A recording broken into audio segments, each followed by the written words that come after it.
Thanks again, Scott, for coming in today. We are now going to address the MSW advanced practice behaviors that are required under the competency Identify with the Social Work Profession. I would like you to address each of them on the topic of how they are implemented or utilized within your current work environment. The first one is to continually employ and model a conscious use of self-reflection, self-monitoring, and self-correction in practice situations. Okay. I think about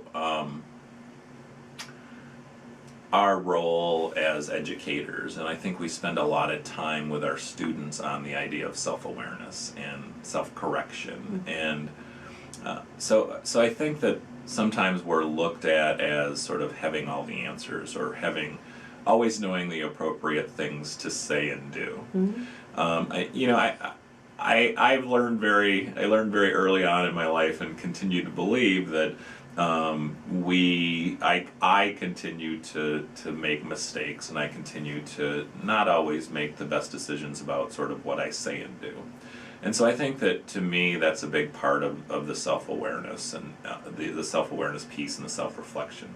So I think when I run a class, when I have a conversation with a student, when I run a support group, I spend time after those situations to really look back and see what occurred, and thinking about things that I could have done better. So I think that that's part of sort of who I am. I also think that I hopefully create a situation in the classroom and in groups and with students that I'm accessible, and that if I do something that's offensive, that I do something that has upset them, that they can feel comfortable to come and say, that didn't really, that was a hurtful thing that you said or did, or that really offended me.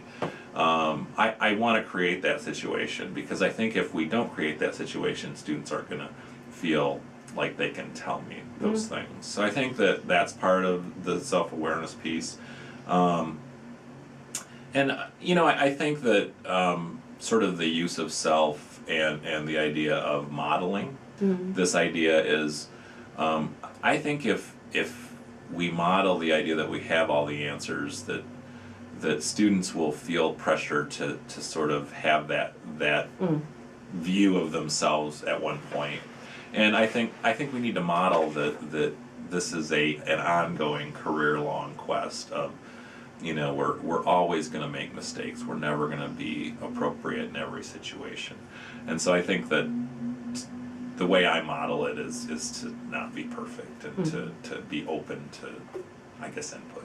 So Good. I really think that that's an important part of social work, is always being willing to make changes in the way that we practice and we work with others. And a big part of that is to recognize that we will continue to make mistakes. The next practice behavior under the advanced practice behavior is to adhere to and model professional roles and boundaries. Can you talk about how you currently do that in the workplace? Sure. I think that my roles, I think that our roles as educators are slightly different than our roles as social workers. I think that our roles and boundaries are very strict as social workers and clients, and so an academic situation is somewhat different. In the sometimes we see students in various roles. So I see students in my class, and then I see them, maybe in my support group or in other student activities where I have a different role. And then maybe later on I see them as grad assistants who are working for me. And so those are all those are all somewhat different roles. So I think that adjusting to those roles can be a challenge. But I think at the same time, what I try to do is certainly the role as educator versus student. I think that has to be very clear. I think I come across as a very sort of friendly, approachable person, and I want to be that person. But at the same time, we do need to understand that our roles are different. I'm the teacher and they're the student. So I think that that's sort of been a challenge for me, and sort of stuff I continue to work on is sort of how do we negotiate those roles. Yeah.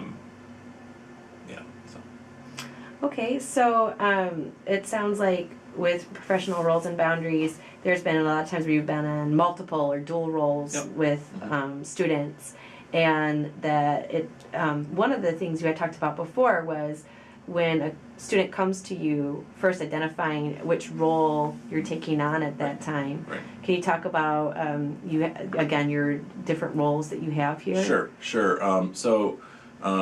And this has come up, but I mean, I'm the director of the social work program, so that's an administrative role, and then in some cases I'm the individual's teacher, and then in some cases I'm the individual's support group leader. So in many ways I'm their therapist or their clinician in some ways, and then I might be the advisor to their student group. So that is sort of more of a social, non-teaching position. And so there have been situations where students are members of many of these different places.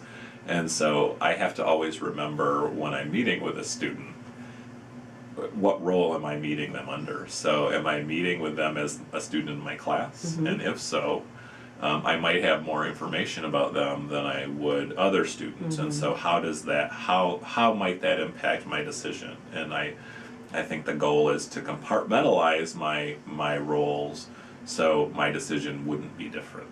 And I sometimes ask myself, well, am I functioning as their teacher, or am I functioning as their support group leader? And I think that's an interesting question. And so I think those are the roles that I have to sort of juggle and sort of remember what role I'm in. Okay, thanks. The last advanced practice behavior for the master students is to advocate for client systems in a manner that addresses culturally influenced barriers to services presented by practitioners, organizations, and larger systems. Can you talk about that in your current role? Sure. I think that for me, advocacy, I've done most of my advocacy with the LGBT community. And for me, I think that that's easy advocacy to do, because I'm a gay person, so it's part of my community. They are the things, the stuff that happens in the LGBT community are things that I'm passionate about. And it's also a community that I know well.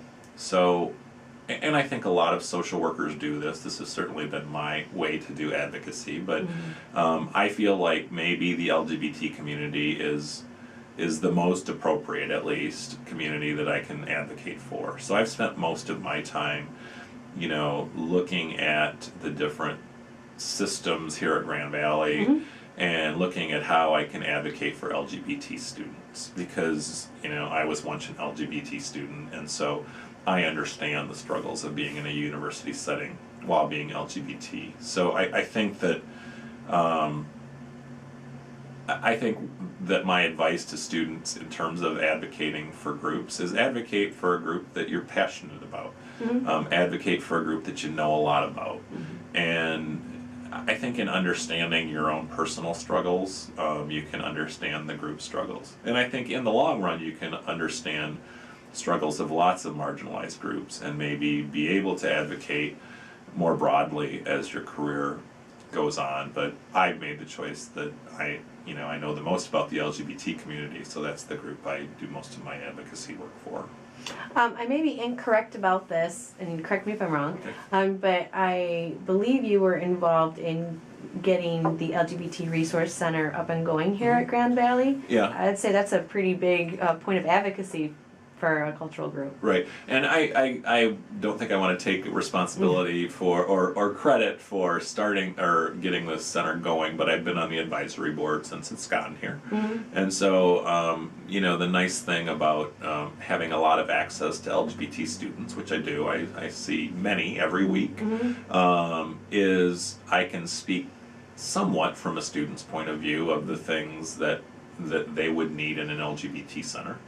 and also what they need in an inclusive university campus. And so that's, I guess, been my role as far as listening to students and sort of trying to, I guess, communicate some of the things that they're telling me to administration and the university. And so that's sort of been my role, I guess. Okay.